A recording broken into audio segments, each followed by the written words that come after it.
Hello, I am Michelle Page for OWTV News. Welcome to my exclusive interview series where we sit down and talk with some of society's most influential people. Today, we talk with frontline worker and Old Westbury student Melany Lobo. She is a COVID-19 contact tracer who has seen the best, the worst, and the ugliest of the behind-the-scenes effort in slowing the spread of the COVID virus. How are you today, Melany?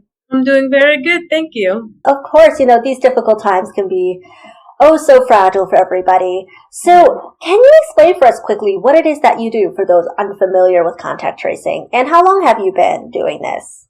Well, I've been doing this for a couple months now. I started in November of 2020. Contact tracing really is when someone becomes positive, someone would contact them, get at least a list of people they've been around or close to. That way we get our files, and with those files, we call them to make sure they're not having any symptoms. If they are having symptoms, we try to get the best possible way in order for them to get tested in the most safe way.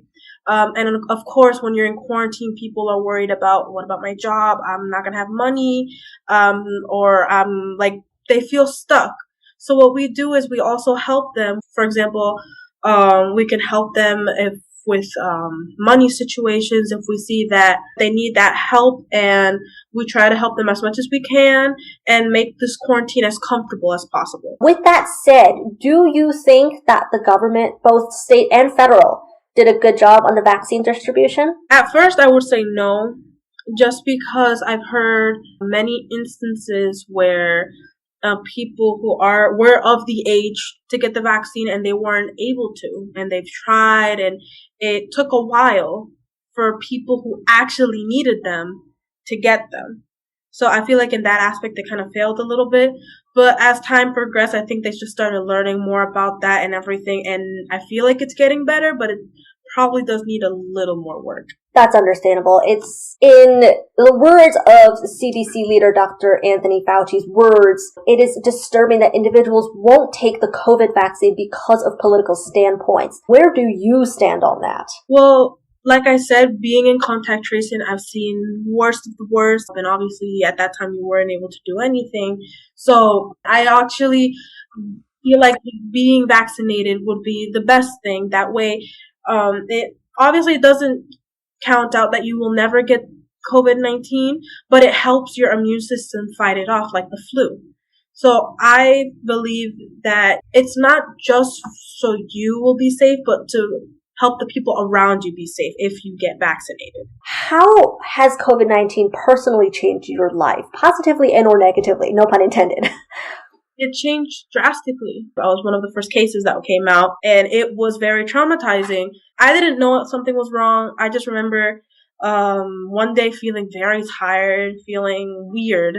I started getting bad fever, and at that time, and that was the time when you didn't even get the answers until 2 weeks later, right when you're done being sick and everything.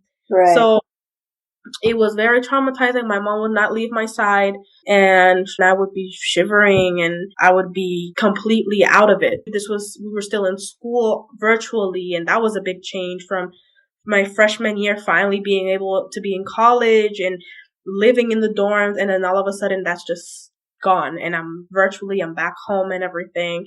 So COVID changed a lot.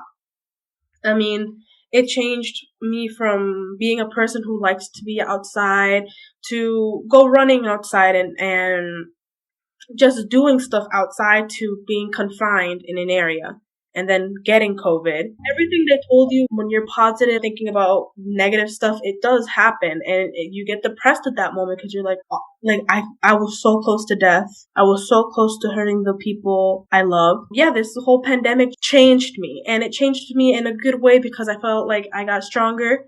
And that was one of the main reasons why I wanted to work in contact tracing. Because I know I was lucky to not get the worst of it.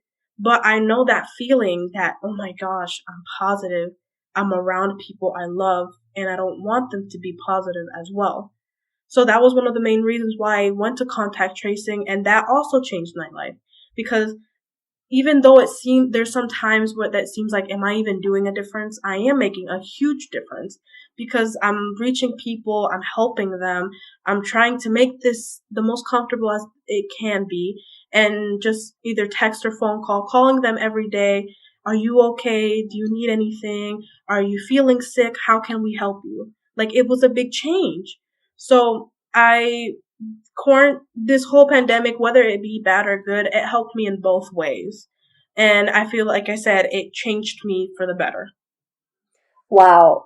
Again, so sorry to hear that you had to go through all that. It must be so, so hard.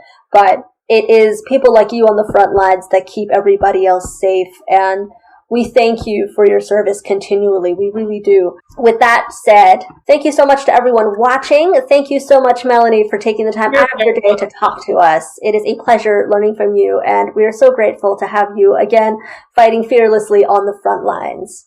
Thank you, and thank you for having me, and it's been a pleasure. Absolutely. For all of your COVID-19 vaccine inquiries, please visit cdc.gov. To catch all of my exclusive interviews, tune in to OWTV every Wednesday night and follow us on YouTube for the latest news, highlights, and exclusive clips. I'm Michelle Page, and from all of us at OWTV, stay safe and be well.